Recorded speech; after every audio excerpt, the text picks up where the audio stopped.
damakta SS Entertainment na puduna luxury ningol khonjel.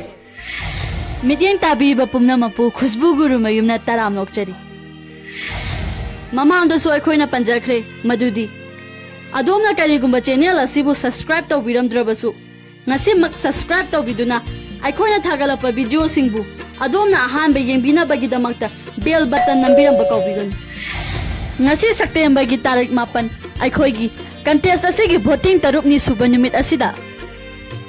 mayamgi mafamda kadigumba kharada ningsingjari madudi ningol khonjel contest asida yaubiriba contestant khudimakna adongi video sing adu view masing hnthark hyduna mipai biba tawbiganu maramdi eikhoi contest asigi real view count adudi YouTube ta adongi video da thokliba view masingduna loujagani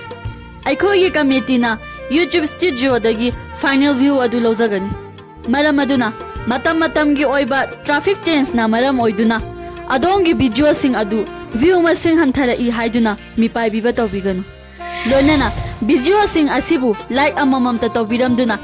eikhoi na pizza khiba code asigi mawonda comment amamam ta pibiramu amadi eikhoi gi committee na katlaba jury sing gi mafam dagi ngasidagi mark tabulation tawba houjaragani